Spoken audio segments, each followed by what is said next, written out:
Dana White's Contender Series, DWCS, has so far spawned a few notable fighters, including Sean O'Malley, Alex Perez, and Taila Santos. And the competition has recently introduced exciting new talent in the shape of Raul Rosas Jr. At just 17 years old, he's set to become the youngest ever UFC fighter. Today, we're discussing the newest addition to the UFC's roster and everything we know about the youngster. Stay with us. Let's jump straight in then. What do we know about Rosas Jr.? Well, El Niño Problema, the problem child, is set to take on Mando El Toro Gutierrez during Week 9 of DWCS next month, which could see him offered a lucrative deal to appear in the UFC proper should he put in a convincing performance. Rosas Jr. would become the youngest ever UFC fighter, younger even than Chase Hooper was when he made his debut in the big leagues back in 2019 as a fresh-faced 19-year-old. He's still pretty fresh-faced as he's only 22. The youngster is currently 5-0 across his fledgling pro career, and should he get the job done over Gutierrez, then he may well be offered a deal to join the UFC's bantamweight division, where Aljamain Funkmaster Sterling currently reigns supreme. The Cali native has so far only appeared for Mexican promotion UWC, but his grappling prowess has been noticed, and he has finished 4 of his 5 fights via submission. The other was a knockout, which means none of his fights have gone the distance so far. Critics have suggested that 17 is far too young to be fighting professionally, but the Nevada Athletic Commission does grant special permits as long as a specific criteria is met. They say if the person has not reached 18 years of age, a signed and notarized statement from the person's parent or legal guardian authorizing the person to engage in unarmed combat as a professional unarmed combatant is acceptable. What do you guys make of Rosas Jr.? More DWCS news now, and Brandon Lewis is set to square off against Daniel Marcos. Stay tuned. As Dana White's Contender Series Season 6 moves into Week 5, we're beginning to get a better picture of what the final few weeks of the season are going to look like. And a new bantamweight matchup has recently been added to the bantamweight category with Let's Go Brandon Lewis, owner of potentially the worst nickname we've ever heard in the sport of MMA, taking on Daniel Marcos. Let's Go is currently 6-1 across his MMA career so far, whilst Peru's Daniel Marcos is undefeated at 12-0. The fight will take place in Week 8 of Season 6, which is set for September 13th and will mark the second time Lewis has appeared in the competition, having been beaten last year by Mo Miller. Marcos is a little more of an unknown, as he has largely plied his trade in Peru. However, he's thought to have dominated the MMA scene in the South American country. Winning 7 fights by way of knockout, he's also the 300 Sparta bantamweight champion. Some of the other fights recently announced for Season 6 are Ikram Aliskerov vs Mario Sosa, Bruna Brazil vs Marnik Mann, and Alan Bagoso vs Farid Basharat. Who is your favorite fighter to come out of Dana White's Contender Series? Give us your thoughts in the comments below. Next up, Dana has recently fired back at Luke Rockhold. In this week's UFC 278 press conference, former middleweight champion Luke Rockhold criticized Dana White and the UFC's upper management for the oft-talked-about issue of fighter pay. Rockhold suggested that White's leadership was suppressing the sport of MMA, but the boss has since responded. With 278 just hours away, Dana suggested Rockhold's words were gibberish, also going one further by describing what the former champ said is something that a bull might excrete, putting it nicely. White claimed that while fighting under the UFC's banner, fighters are very well taken care of, which, believe it or not, includes Luke Rockhold. He said, Luke Rockhold was above and beyond taken care of with the issues that he had here, seemingly referring to his long-term layoff. Rockhold has only appeared 3 times in the UFC octagon since losing his middleweight title to Michael Bisping more than 6 years ago. White went on to suggest that whatever health plan fighters have, it wouldn't have covered the things the UFC covered for Rockhold, suggesting the promotion offers unbelievable health care. The boss also suggested that the UFC hire expert plastic surgeons if fighters receive bad enough cuts. While this issue seems as though it will never be solved, it often descends into a he said she said sort of thing, with fighters claiming one thing and White claiming another. However, there seems to be an awful lot of complaints from fighters, so make of that what you will. A potential date for Jon Jones' return now. Don't go anywhere. Having not been seen in the octagon for 2.5 years, fans are desperate for the return of one of the greatest fighters of all time, Jon Jones. And while we still don't know who he will face, it seems as though it will be former champion Stipe Miocic in a title eliminator if Jones' recent words are anything to go by. However, with Francis Ngannou still sidelined through knee injury, it's thought that he won't be out until early next year at the very earliest. But Jones, it seems, is targeting UFC 282 in December. Bones gave up his light heavyweight title after scraping past Dominick Reyes in a super close fight back in February 2020, signaling that a move to heavyweight was on the cards. He spent the last 2.5 years bulking up, but has also been sidelined with contractual issues too. It's thought that he's now around 250 pounds and even recently tweeted UFC 282. Alongside a praying and crossed fingers emoji, he said, "My goal, my dream is to have my first heavyweight title fight look like my first light heavyweight title fight. Pure domination. But that might not be as easy as he thinks." If Francis takes longer than expected for whatever reason, it's thought that the UFC might be keen to order an interim bout between Jones and Stipe, which would certainly get fans' juices flowing. Who do you think Jones should face? Let us know below. Staying with the heavyweights now, and Francis is not happy. Francis Ngannou and the UFC have a fractured relationship. That is clear for all to see, and as he gets closer to full fitness, the big Cameroonian has gone in on Dana and UFC bosses once again, claiming that the company has cost him $1 million.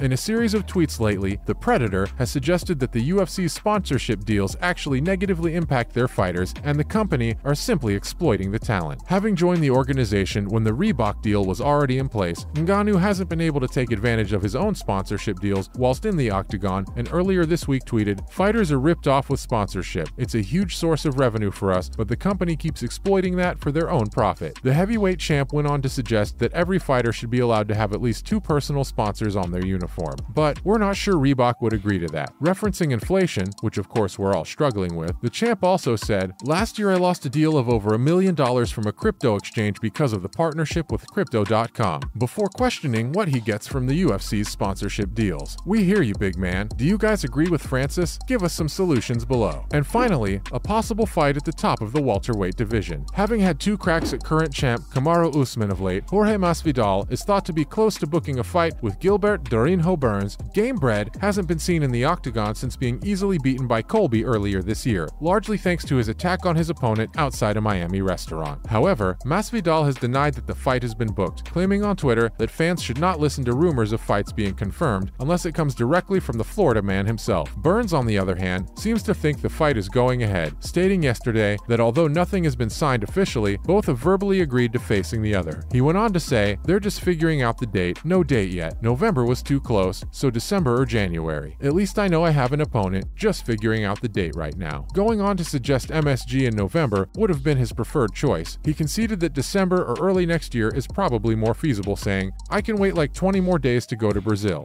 I'm looking forward to go to the Brazil card." Do you think this one is a good fight to make in the welterweight division? Who do you see coming out on top? As usual, thanks for dropping in on us today, and remember to join us again next time for some more fun reveals. And why not do us a big favor by liking and sharing today's video with any MMA heads you might know of.